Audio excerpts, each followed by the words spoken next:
토요일에 오신 여러분들 한 사람 한 사람을 주님의 이름으로 사랑하고 축복합니다.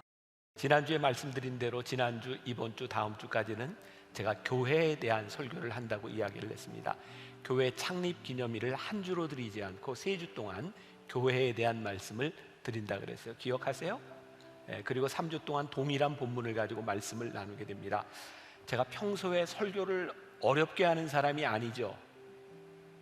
마스크를 했지만 대답을 하든 할 수 있을 것 같은 기죠. 근데 지난주도 그렇고 이번 주도 그렇고 다음 주도 그렇고 제가 이렇게 완전히 제 언어로 소화해서 하는 설교가 아니라 가능하면 좋은 글들을 여러분들에게 좀 읽어드리면서 교회에 대한 이야기들을 우리 깊이 좀 생각해 보려고 합니다. 그러니까 여러분들이 중간에 조금만 놓치시면 설교를 따라오기가 힘드세요. 그러니까 다음 주까지는 여러분들이 설교에 좀 집중해서 들으시고 그 다음 주 시리즈부터는 제가 다시 편한 설교로 갑니다. 자, 각오하세요. 오늘도 좀 어려운 설교를 할 겁니다. 준비되셨어요? 네, 안 좋을 준비되셨죠? 말이 좀 이상하다. 근데 막 여러분들 모여 있으니까 제가 좋아서 기뻐서 막 이상한 말을 막 하는 것 같아요.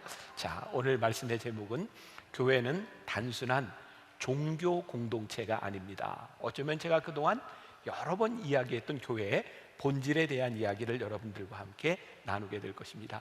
지난주의 말씀 가운데 여러분들이 어떤 걸 기억하시는지 모르겠어요.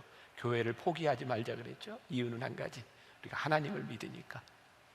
우리가 교회를 포기하지 맙시다. 교회에 대한 믿음이 아니라 우리들이 하나님을 믿기 때문에 우리들이 포기하지 않겠다, 이런 이야기 했어요. 본문 말씀 가운데 나오는 단어죠. 그리스도와 더불어, 또 교제 속으로. 하나님께서 우리를 교회 공동체로 불러주셨어요. 그리스도와 더불어 교제하게 만드셨는데 이 부르심의 사건이 일회적으로 끝나는 것이 아니라 영어 성경에 보면 현재 분사형으로 되어 있습니다. 문법 다 잊어버리시는 분도 괜찮아요. 이전부터 지금까지 계속되고 있는 교제에 대한 것이에요. 그러니까 하나님께서 우리를 불러주셨을 때 처음 교회의 과거 사건에서 끝나는 것이 아니라 그것이 지금도 연결되고 있다는 거예요. 지난주에 제가 본회퍼의 성도의 공동생활이라는 책에 대해서 소개를 했는데 기억나시나요? 오늘도 제가 몇 번 언급을 하게 될 텐데, 본회퍼가 성도의 공동체에서 이런 정의를 하고 있습니다. 성도의 공동체는 그리스도를 통해 타자를 보는 사람들이다. 이게 굉장히 중요한 말이에요. 그리스도를 통해 다른 사람을 본다는 거예요. 교회 공동체는 본질적으로 내가 생각하는 판단을 가지고 사람을 보고 나의 기준을 가지고 사람들을 판단하는 것이 아니라 예수 그리스도를 통해서 보는 공동체, 그게 본질적인 교회 공동체라는 거예요. 그러니 우리가 한번 생각해 볼 필요가 있죠. 나는 여기 있는 사람들을 내 생각으로 판단하고 있는가, 아니면 그리스도를 통해 보고 있는가? 그리스도를 통해 보는 타자, 성도들이란 어떤 사람들일까요? 예수님께서 핏값으로 사신 사람들이에요. 나만 핏값으로 사신 것이 아니라 지금 우리 옆에 있는 이 믿음의 공동체, 이 사람도 그리스도께서 핏값을 주고 사신 분이니 이 사람이 얼마나 소중한가. 나에게 소중한 것이 아니라 예수 그리스도에게 소중한 그 존재를 바라보는 것, 그것이 교회를 바라보는 올바른 시각이죠. 세상에서는 어떤 공동체를 가지나요? 너 어느 학교 나왔어? 너 고향이 어디야? 너 취미가 뭐야? 우리와 동일한 가치, 우리와 같은 이익을 추구하는 사람들의 모임이 세상의 공동체죠. 그런데 교회는 아주 독특성을 가지고 있어요. 아주 특별한 공동체예요.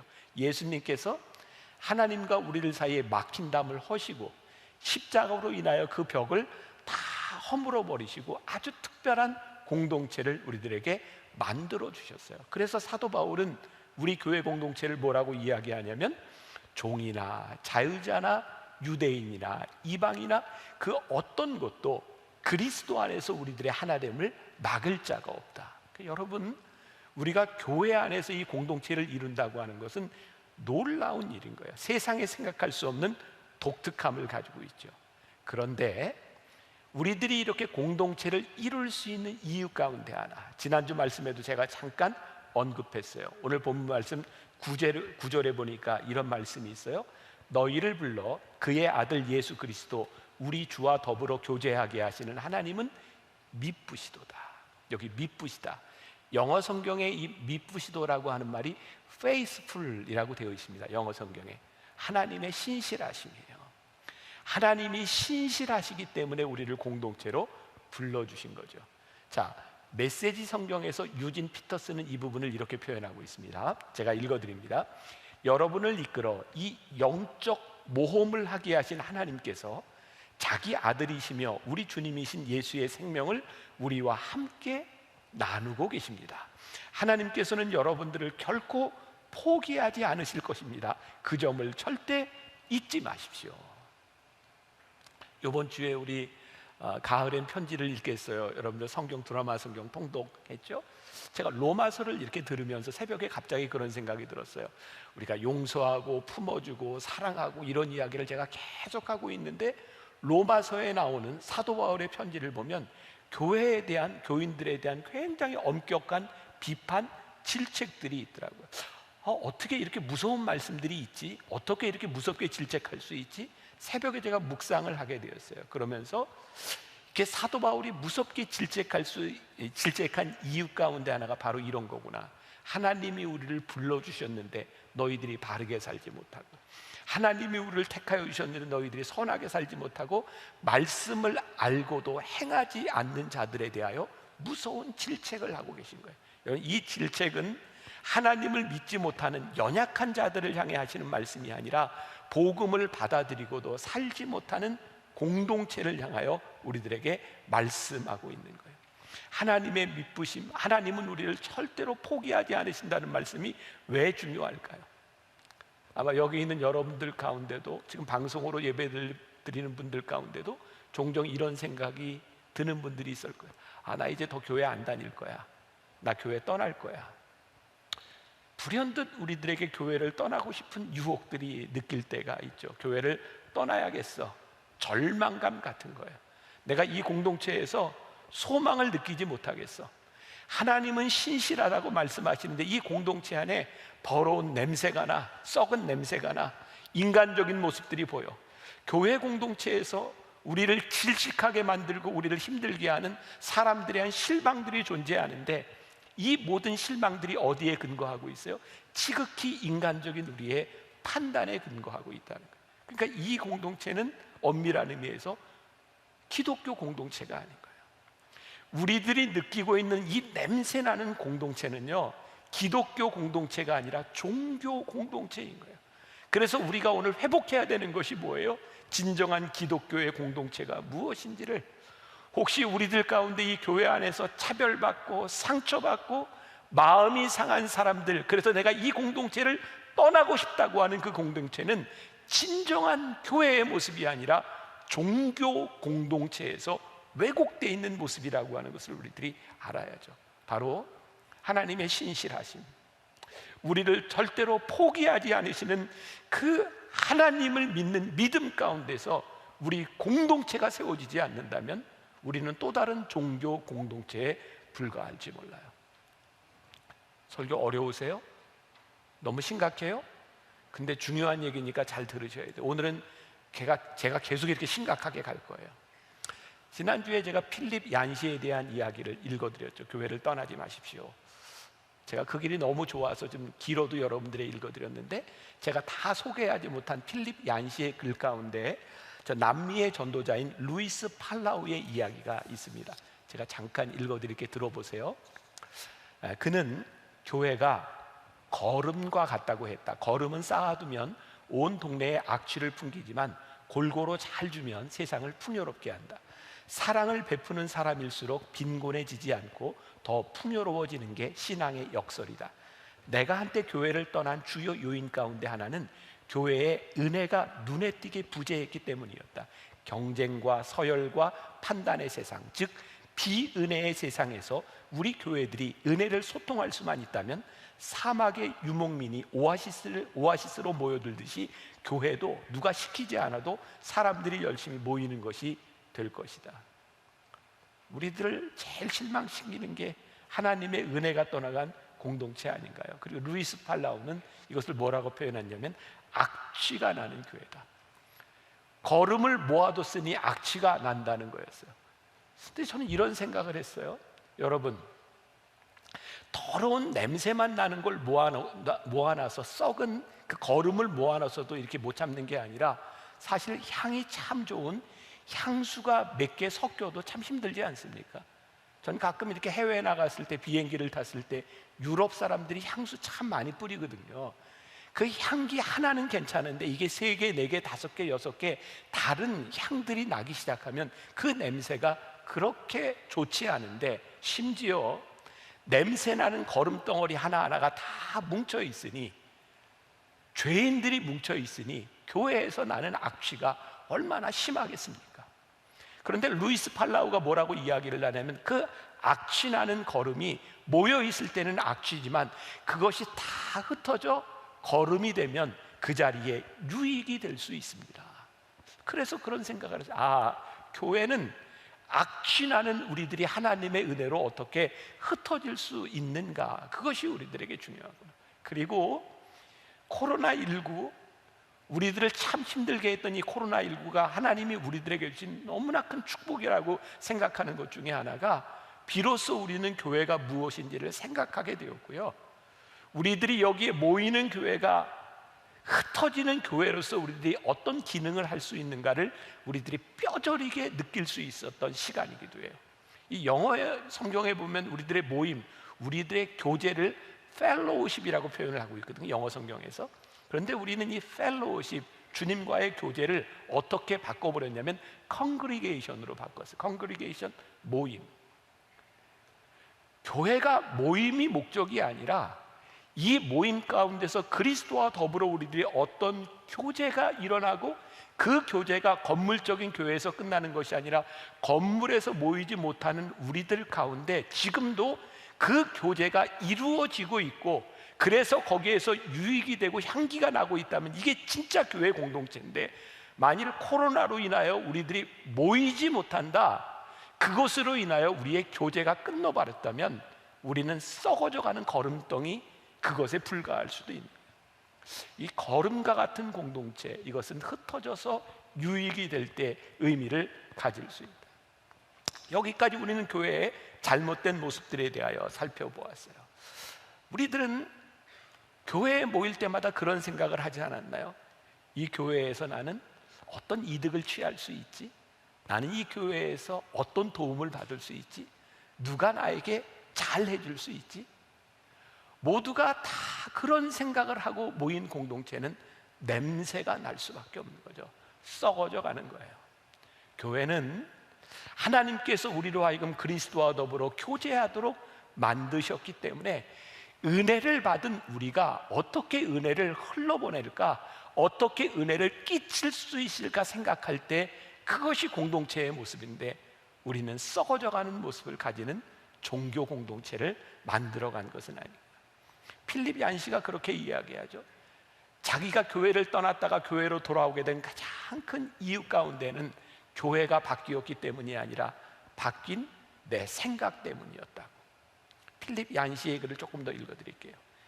이제 나는 교회에 가면 내 안에 있는 경쟁과 비판의 독을 제거하고 대신 은혜로 채워달라고 하나님께 기도한다.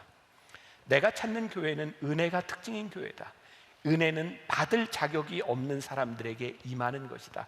평생 그 누구도 에너지와 관심을 쏟지 않았던, 가족도 없고 직장도 없고 안정도 없는 사람들에게 교회는 유일하게 안정을 주는 은혜의 공동체가 되어야 한다. 부디 이 은혜의 공동체인 교회를 포기하지 말기 원한다.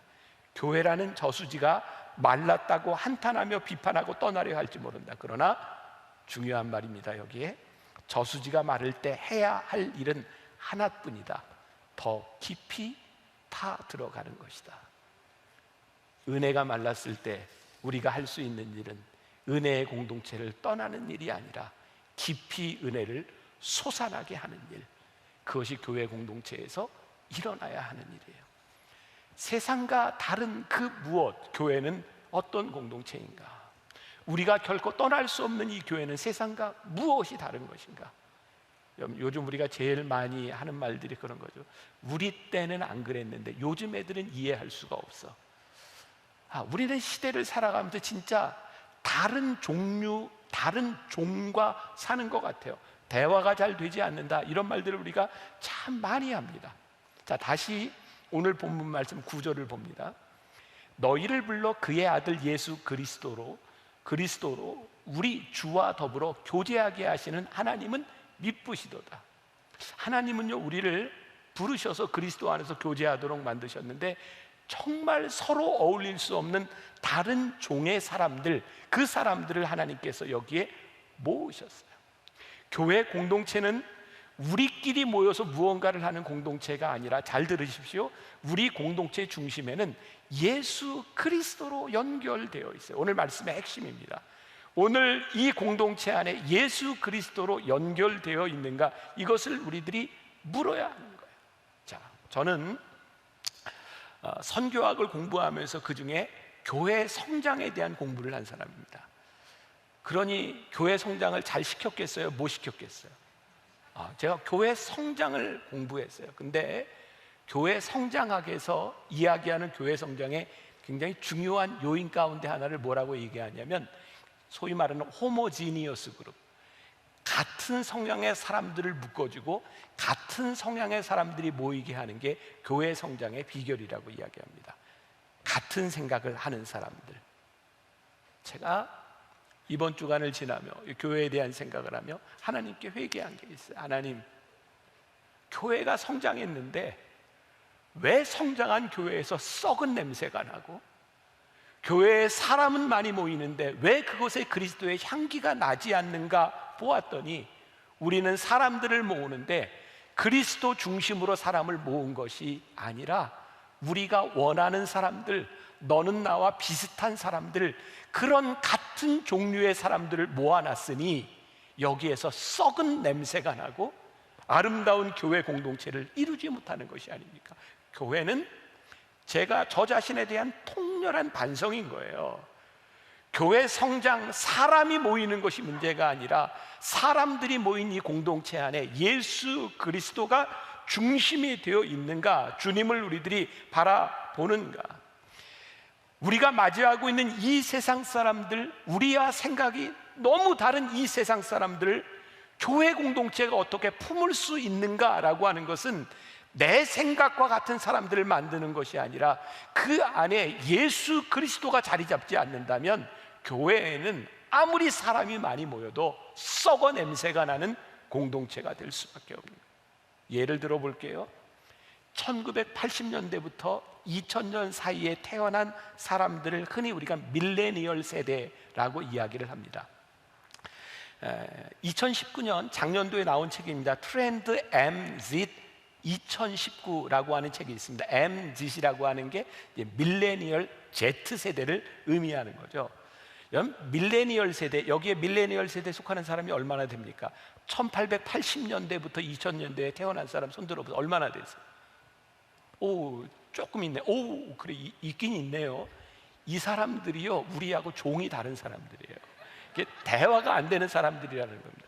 책에서 이렇게 이야기를 합니다. 이 사람들은 개인적인 삶에 대한 존중과 효율성, 희생보다는 참여를 중시하는 우리와 아주 다른 세대. 그러니까 우리나라가 어려웠던 때 희생하고 가족을 부양하고 이런 세대하고는 아주 다른 세대를 사는 게 밀레니얼 세대라는 거예요. 이 사람들에 대한 특징을 몇 가지로 이 책에서 이야기하고 있더라고요. 첫 번째는 마이사이더라고 하는 말입니다. 마이사이더라고 하는 말은 마이, 내가, 사이드, 내가 스스로 내가 원하는 대로 결정한다, 이런 말입니다. 이 세대는 다른 사람의 눈치를 보지 않는다는 거예요. 그 책에서 이런 예를 들더라고요. 어떤 프로그램에 성동일이라고 하는 탤런트가 그 옷을 입고 나왔는데 그 옷이 1위에 이렇게 등극을 하게 되는데 진짜 볼품없는 옷인데요, 그 맨투맨 옷 하나가 7, 8만 원 정도 하는데 아이들이 그걸 사고 열광을 한다는 거예요.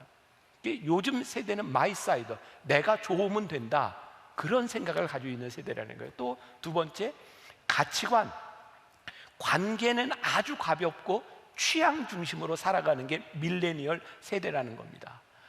세상에 요즘 그 대학가에 가면은 대학교에 치킨 동아리가 있대요. 어떤 동아리냐면 다양한 브랜드의 치킨을 모여서 먹어보는 공동체. 또 이런 공동체가 있대요. 길냥이 동아리. 이건 아시겠죠? 길고양이를 돌봐주는 그런 동아리, 또 향연 동아리, 여러 가지 향수를 쓰는 사람들끼리 모여서 만나는 그런 동아리. 근데 중요한 건 뭐냐면 이 사람들이 그냥 취미를 가지고 모였다가 쉽게 흩어지는 것. 취미를 위해서는 모이지만 더 이상 깊은 관계는 원하지 않는 사람들, 이게 밀레니얼 세대의 특징이래요. 세 번째 또 이런 특징을 얘기해요. 소피커, 작은 스피커, 내 소신을 이야기하는 것, 이런 의미예요. 나의 소신은 일상에서도 자기 소신을 밝히는 사람이 되라 이거예요. 이전까지 우리는 자녀를 위해서, 가정을 위해서 내 소리를 죽이고 살아왔는데, 그래서 요즘 베스트셀러 목록에 올라오는 책들이 이런 거래요. 무례한 사람에게 웃으며 대처하는 법, 만만하게 보이지 않는 대화법, 적을 만들지 않는 대화법.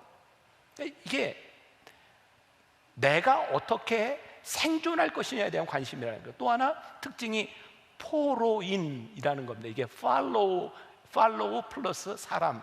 이제 사람들은요, 옳고 그름에 대한 관심을 가지고 있는 것이 아니라 포로인, 인플루언서, 내가 원하는 사람이 말하면 무조건 믿고 따라가는 세대. 요즘은 규범이 없습니다. 내가 좋아하는 사람이 SNS에서 뭐라고 이야기하면 무조건 추종하는 세대. 이게 요즘 세대라는 거예요. 또 하나 특징을 실감 세대라고 이야기를 했더라고요. 실제로 체험하며 느끼는 것에 모든 것을 투자한다는 거예요. 제가 우리 교인들과 제가 언젠가요? 그 유럽에 갔을 때, 성지순례 갔을 때인가, 제가 진짜 깜짝 놀란 적이 있어요. 젊은 청년들이 음식점에 와서 밥을 먹는데요, 우리 세대에서는 상상할 수 없는 가격에 음식을 먹는 거예요. 그래서 제가, 야, 너희들은 이게 얼마짜리 여행을 온 거냐 그랬더니, 이 맛있는 음식을 먹어보기 위해서, 이것을 먹고 사진 찍어서 올리기 위해서 기꺼이 투자하는 세대. 그러니까 우리 세대하고는 정말 다른 세대를 살아가고 있는 사람이죠. 근데 여러분들, 교회가 오늘 우리들에게 주는 도전이 뭐예요? 진짜 신앙적으로 말이 안 되고 우리 세대와 대화가 되지 않는 이 사람들에게 교회는 어떤 의미가 있느냐는 거예요. 교회 공동체는 이들에게 어떤 역할을 할 수 있느냐는 거예요. 그런데 말이죠, 사도 바울이 복음을 전하던 초대교회, 고린도 교회, 로마 교회, 바로 그 교회가 헬라 문화권에서, 로마 세계에서 외계인 같은 존재였다는 것을 아십니까? 그들이 생각하고 있었던 가치관, 자유인과 종이 도저히 만날 수 없고 이방인과 유대인이 도저히 같이 밥을 먹을 수 없는 그 세대 가운데서 그리스도인이 된다고 하는 것은 외계인 같은 존재였다는 것을 아십니까? 이 세상에 우리들이 정말 어울릴 수 없는 사람들, 외계인과 같은 사람들, 바로 그 사람들과 함께 공동체를 이룰 수 있는 유일한 것이 있다면 그게 교회가 되어야 된다. 종교 공동체가 아닌 종교화돼 버린 이런 건물의 교회가 아니라, 기독교는 종교가 아니기 때문에 우리 기독교 안에 있는 핵심 예수 그리스도로 말미암아 우리들이 만들 수 있는 그 공동체, 그것이 무엇인가? 우리는 요즘 공동체를 떠나가는 사람들을 많이 보죠. 지난주에도 말씀드린 것처럼 우리들에게 염려가 있잖아요. 이 코로나 끝나고 나서 사람들 돌아오지 않으면 어떡하나. 전 사실 깜짝 놀랐어요. 여러분, 토요 예배 때 이렇게 많이 올 줄 몰랐어요. 뭘 또 옆을 쳐다보세요. 그러면 그런가 보다 하지. 제 기대와 달랐다는 거예요. 그런데요, 제 마음 가운데 그런 확신이 들어요. 하나님, 분명히 사람들이 다 떠나가도 우리들에게 포기할 수 없는 것이 있죠. 그것은 하나님과 우리 사이의 본질적인 관계에 대한 모습이고, 교회가 이것이 회복되면 교회는 다시 진정한 기독교 공동체가 될 수 있으리라고 생각해요. 요즘 집에서 예배드리는 게 얼마나 편해요. 교회가 정해준 시간이 아니라 내가 정한 시간에 예배드리잖아요. 여기 있는 사람들은 아닌가? 사람들이 좋아하는 게 아무 때나 내가 예배드릴 수 있는 때 예배드릴 수 있다는 거예요. 그리고 더 좋아하는 게 뭔지 아세요? 아무거나 입어도 돼. 세상에 아는 사람이 아무도 없어. 정해진 시간도 없지. 내가 옷차림 아무도 신경 쓰지 않지. 그리고 이런 생각들을 여러분들, 이렇게 예배 드리는 게 가능했구나. 근데 내가 바보같이 매주 교회를 나왔어. 옷 입고. 이렇게 예배 드리는 게 가능하구나. 근데 이런 성향이 사실은 이전에도 존재하고 있었죠. 이미 존재하고 있었던 이런 성향이 코로나19로 인하여 확 앞당겨졌을 뿐이죠. 언제부터인가 가나안 성도들, 나에게 맞춤형의 예배를 찾아다니는 가나안의 성도가 있었던 거예요. 그런데요, 교회를 떠나가고 교회 공동체를 기피하는 크리스천들에게 우리가 가져야 될 생각, 감정은 사라질 교회에 대한 두려움이 아니라 진정한 기독교를 선언하고 살아가지 못한 것에 대한 반성이 우리들에게 있어야 된다는 생각이에요. 여러분, 우리들에게 지금 필요한 건 두려움이 아닙니다. 우리가 잃어버린 교회의 공동체에 대한 모습을 회복하고 우리들이 잘못 살았던 것에 대해 우리들이 다시 회복해야 되는 거죠. 필립 얀시의 말이 다시 떠오릅니다. 다시 읽어드립니다. 부디 이 은혜의 공동체인 교회를 포기하지 마시기 바랍니다. 교회라는 저수지가 말랐다고 한탄하며 비판하고 떠내려야 할지 모릅니다. 그러나 저수지가 마를 때 해야 할 일은 하나뿐입니다. 더 깊이 파고 들어가는 것입니다. 문제는 진정한 기독교가 아닌 종교 공동체를 떠나간 사람들을 대하는 우리의 태도입니다.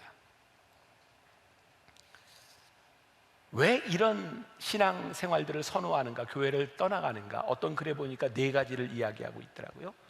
첫 번째, 무엇보다 경직되고 지루한 정해진 시간에 교회에 가서 앉아있을 필요가 없다. 두 번째, 정해진 헌금이 아닌 자신이 원하는 곳에 쓰이도록 맞춤형 헌금이나 기부를 할 수 있다. 세 번째, 무엇보다도 좋은 것은 자신이 싫어하는 유형의 사람들과 만날 필요가 없다. 네 번째, 교회에서 발생하는 시시콜콜한 사건들 혹은 교회 분쟁에 휘말릴 필요도 없다. 이게 교회를 떠나는 사람들의 모습이죠. 중요한 것이 있습니다. 교회를 떠나는데 신앙을 떠나는 것이 아니라는 것이죠. 지금 4가지 언급한 이 이유에 대하여 여기에 있는 사람들 속으로 그래, 맞아 이번 기회에 나도 좀 그런 신앙생활을 해보자 하는 사람이 있을지도 몰라요. 이 조지 바나라고 하는 이 교회 성장 이렇게 많이 연구하는 사람이요, 스캇 솔지의 책에 나오는 겁니다. 이렇게 교회를 떠나간 사람들, 교회를 나오지 않는 크리스찬들을 향해서 뭐라고 얘기했냐면 혁명가라고 표현을 했어요. 자, 제가 조금 읽어드릴게요. 혁명가들에 관한 흔한 오해 중 하나는 그들이 교회를 떠났다고 해서 하나님도 떠났다는 것이다. 하지만 우리가 조사한 바로 교회를 떠나면서 하나님과 완전히 멀어진 사람들도 있지만 오히려 하나님을 더 많이 원하지만 교회에서는 그렇게 할 수 없어서 교회를 떠난 사람들이 훨씬 더 많다는 점이다. 그들은 더 건강한 신앙 경험을 짜깁기 하기 위해서 진지한 신앙을 추구하기로 결심한 혁명가들이다. 일정 부분 저는 여기에 동의합니다. 교회를 떠나간 사람들이 하나님을 떠나고 신앙을 떠나간 것이 아니라 진정한 교회를 찾지 못해서, 진정한 교회 공동체를 찾지 못해서 떠나간 사람들이 분명히 존재한다는 거예요. 교회를 떠나간 사람들은 교회에 대한 반항이라기보다는 어쩌면 잘못된 교회에 대한 죄책감이 있는지 모르겠어요. 그래서 스캇 솔지는 선밖에선 예수라고 하는 책에서 이렇게 이야기를 합니다. 그들은, 교회를 떠나간 혁명가들은 교회에 가기보다는 교회가 되기를 원하는 사람일지 모른다. 아마 오늘 이 설교를 하면서 제 마음이 굉장히 무거운 거죠. 목사니까, 이 교회 공동체의 리더이니까. 어쩌면 이 교회를 떠나간 어떤 사람들 가운데 나는 더 이상 그 교회를 안 다녀라고 말하는 것이 신앙을 포기한 것이 아니라 나는 진짜 교회가 가고 싶어라고 하는 절규를 가지고 교회를 떠나간 사람이 있을지 모른다는 거예요. 그래서 이 말은 크리스천이 된다는 의미를 설교를 듣는 것에서 말씀을 살아내는 방식으로 삶이 전환되기를 원하는 절규일 수 있고, 이 말은 예수를 영접한 크리스찬들이 지루한 이야기를 나누는 공간에 그냥 모여 있는 것이 아니라 예수님처럼 사랑하고 예수님의 이야기를 들을 때 눈빛에 생기가 돌고 그런 사람이 되기를 원하는 절규함으로 교회를 떠나간 사람이 있을 거예요. 그러므로 우리는 교회 건물을 떠나간 크리스천들을 향해 비판하기보다는 우리 교회가 진정한 교회의 모습을 얼마나 떠나 있었는지를 우리들이 보아야 되고, 그리고 오늘 우리는 이렇게 말해야 되는 거죠. 교회는 종교 공동체가 아닙니다. 교회는, 기독교 공동체는 단순한 종교 공동체가 아닙니다. 한 가지 분명한 것은 교회 없는 기독교, 교회에 가지 않는 크리스천이 정상적이지 않다는 것입니다. 교회를 떠나간 신앙은 하나님의 계획이 아니라는 사실입니다. 왜? 하나님이 교회를 세우셨으니까. 이 공동체를 통해서 하나님이 이루시고자 하는 일이 있으니까 교회를 떠나간 것이 정상적인 것이 아니기 때문에 우리는 이 교회 공동체 안에서 무엇이 정상인지를 회복해야 됩니다. 결론으로 넘어갑니다. 그러면 기독교란 무엇일까요? 기독교 공동체란 무엇일까요? 지난주에도 제가 기록문화연구소라고 하는 것을 만든 영상들에 대한 소개를 했는데, 기록문화연구소에서 이런 표현을 썼더라고요. 기독교는 종교도 라이프 스타일도 신념도 아니다. 그 이상의 어떤 것이다. 자, 지난주에 말씀과 이어지니까 제가 이번 코로나로 인해서 저에게 주었던 굉장히 큰 유익 가운데 하나는 제가 여러 가지 고전, 영성 서적들을 읽게 된 거라고 그랬어요. 고전이 무슨 뜻일까요? 오렐 고자, 오래된 책이잖아요. 근데 제가 기독교 고전을 읽다 보니까 깨닫게 된 게 이게 오렐 고자가 아니라 고생 고자더라고요. 고전이. 그래서 저는 고전을 고전으로 읽었어요. 고생하며 읽었어요. 책이 참 쉽지 않더라고요. 그 중에 제가 지난주에 소개해드렸던 보네포의 성도의 공동생활이라는 책도 있고요, 영국의 마틴 로이드 존스 목사님의 진정한 기독교라고 하는 책도 있어요. 제가 오늘 요걸 언급하고 말씀을 마치려고 하는데요, 보네포는 1945년 4월 9일 교수형으로 죽은 사람입니다. 히틀러를 죽이려고 하는 암살에 연루됐다가 죽었습니다. 그가 나를 따르라, 나하폴게라고 하는 책을 썼는데요, 그 책에 유명한 아주 말들이 나오죠. 이런 말을 했습니다. 악을 보고도 침묵하는 것 그 자체가 악이다. 또 미치광이에게 운전대를 맡길 수 없다. 차에 올라 그 미치광이 운전사를 끌어내야 한다. 그래서 그는 히틀러 암살단에 참여합니다. 교수형에 처해지기 전 그는 이런 말을 남기고 죽었습니다. 이것이 마지막이다. 그러나 나에게 있어서 새로운 삶의 시작이다. 그의 죽음은 그의 인생의 새로운 시작을 꿈꾸며 죽었어요. 그는 39살의 세상을 떠났어요. 그는 천재적인 신학자였고요, 참 아깝게 39살에 세상을 떠났고 그가 죽은 지 80년이 흘러갔어요. 그런데 우리는 진정한 기독교에 대한 이야기를 할 때마다, 기독교에 대한 이야기를 할 때마다 본회포러를 많이 떠올립니다. 왜일까요? 그의 모습을 보면서 참된 그리스찬으로 살아간다고 하는 것, 그것 역시 우리의 소망이기 때문이죠. 보네포가 끝까지 주장했던 것, 기독교의 본질은 영원한 타자의 메시지다. 이게 무슨 말이에요? 기독교는 나를 위해 존재하는 것이 아니라 영원히 다른 사람을 위하여 존재하는 것이 기독교다. 그래서 기독교는 무가치해 보이는 것에 무한한 가치를 이야기하고, 가치 있어 보이는 것에 무한한 무가치를 이야기할 수 있을 때 그것이 진정한 기독교이다. 오늘 우리에게서 세상과 다른 진정한 가치가 선포되고 있는가? 그래서 보네포는 이렇게 이야기를 하죠. 믿는 자만이 순종하고 순종하는 자만이 믿을 수 있다. 믿는 자만이 순종하고 순종하는 자만이 믿을 수 있다. 우리는 교회 안에서 너무 쉽게 우리의 신념, 우리의 생각들을 너무 쉽게 말하는 교만에 빠져 있죠. 우리는 하나님의 말씀에 순종하지 아니하고 내 생각을 너무 쉽게 이야기하는 교만을 범할 때가 참 많아요. 제가 참 좋아하는 말이죠. 레디컬. 우리가 그리스도의 제자로 살기로 결심할 때 우리의 삶은 틀림없이 레디컬하게 되어 있어요. 주님을 믿는 삶은 우리들을 급진적으로 바꾸는 능력이 있기 때문이죠.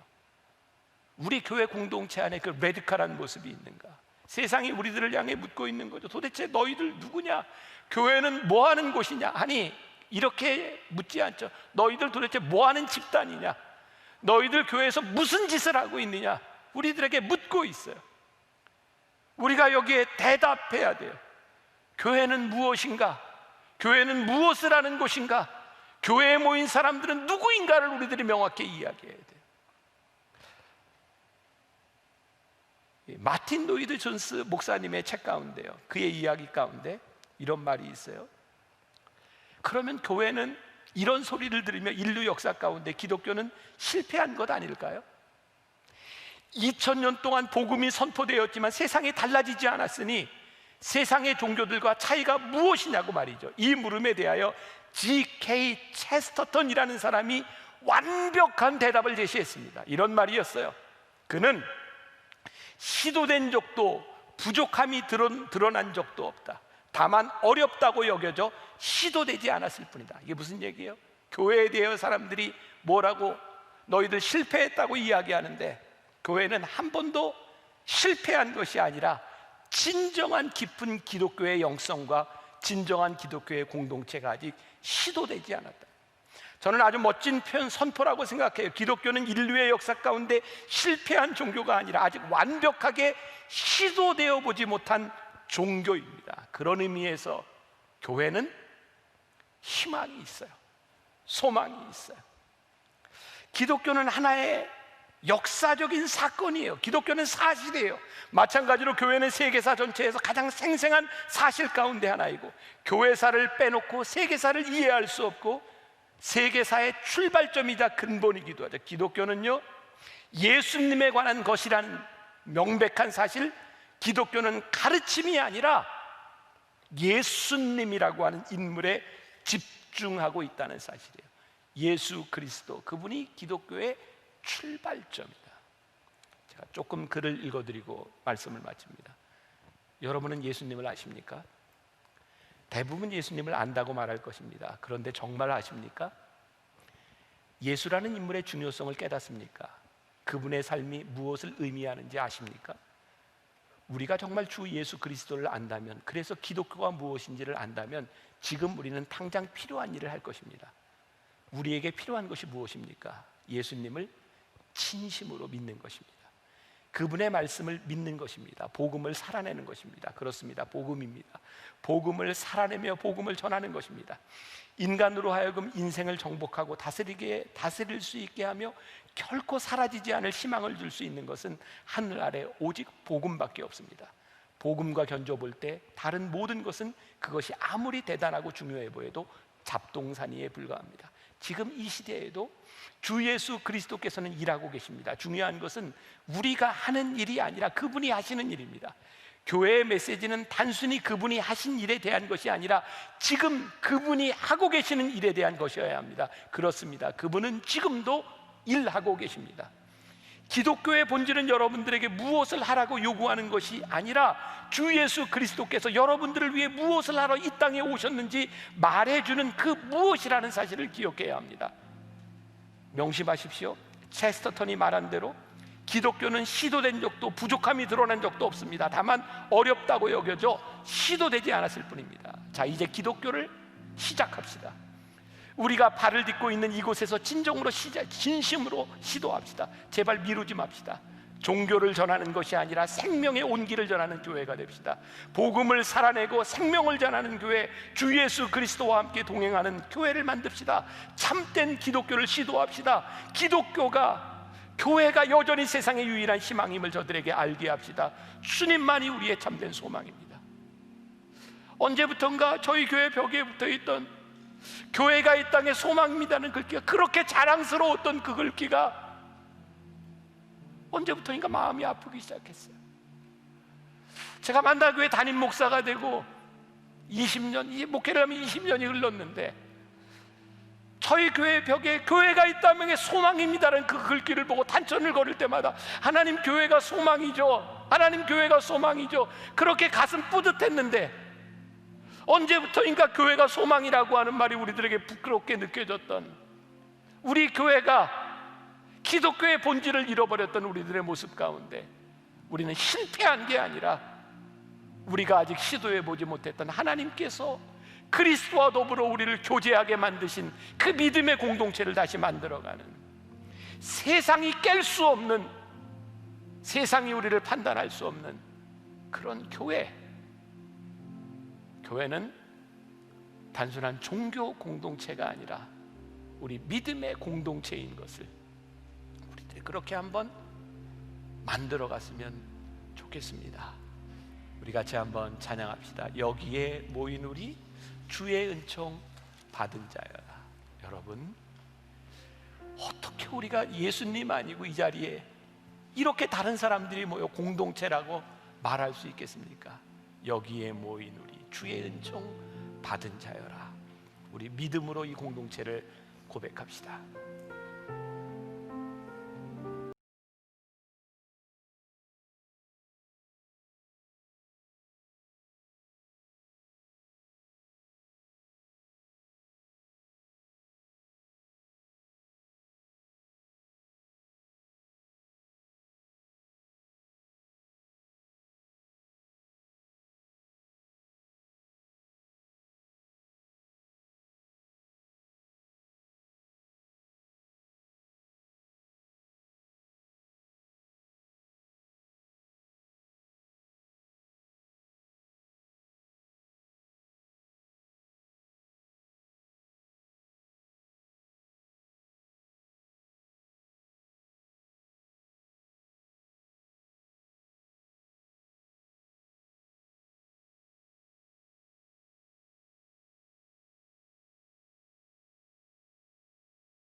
받는 자여라.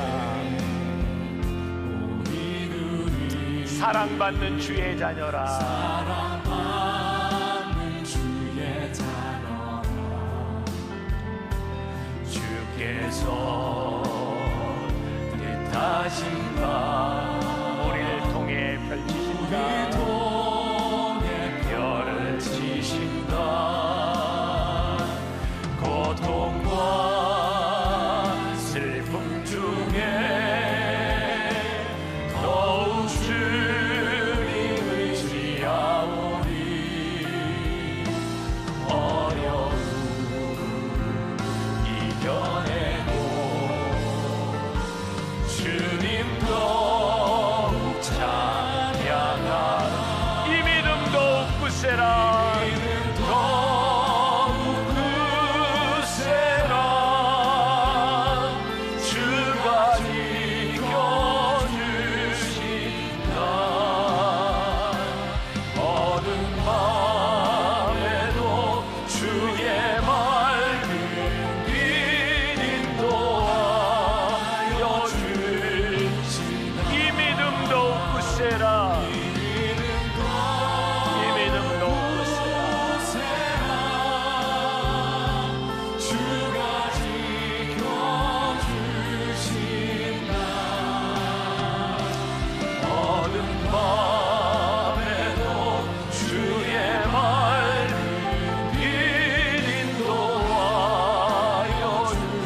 번만 더 이 믿음도 굳세라. 이 믿음도 굳세라.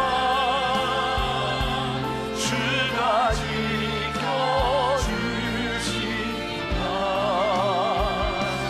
어느 밤에도 주의 말씀이 인도하여 주신다.